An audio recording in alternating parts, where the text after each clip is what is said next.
अस्सलाम वालेकुम नाज़रीन, मैं हूं सलवा स्नैन और आप देख रहे हैं Surya news HD।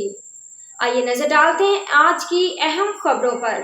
Hyderabad report Abdul Jabbar Memon. Divisional commissioner Mirpur खास फैसल अहमद अकीली ने मुतल्लिक़ अफसरान को हिदायत की है कि थरपारकर जिला के हेडक्वार्टर के शहर मच्छी को तरक्की दिलवाने और लोगों को बुनियादी सहूलियात की फरहमी को यकीनी बनाने के लिए मास्टर प्लान पर फौरी तौर पर अमल दरामद को यकीनी बनाया जाए।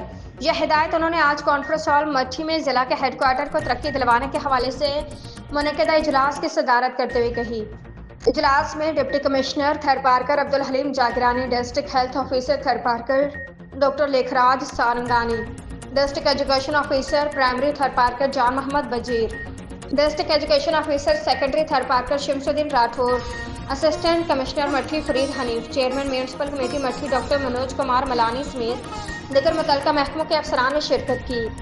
इजलास में कमिश्नर मीरपुर खास फैसल अहमद अकीली ने कहा कि हुकूमत सिंध की जानिब से थरपारकर जिला के हेडक्वार्टर शहर मच्छी को तरक्की दिलवाने के लिए 2017 में मास्टर प्लान तैयार किया गया था, जिसके तहत आइंदा 20 साल के लिए मनसूबाबंदी की गई है। उन्होंने बताया कि तरक्याती कामों के हवाले से हर साल नई मनसूबाबंदी की जाती है ताकि बेहतर मनसूबाबंदी से तरक्याती काम हो सके। डिविजनल कमिश्नर मीरपुर खास ने मजीद कहा कि मच्छी शहर की बढ़ती हुई आबादी के हवाले से अगर कोई भी मनसूबा तश्कील देना हो तो इस वक्त मास्टर प्लान को नजर में रख कर फिर इस पर अमल दरामद किया जाए। आज के लिए इतना ही। मजीद खबरों और अपडेट्स के लिए देखते रहिए सूर्या न्यूज़ HD।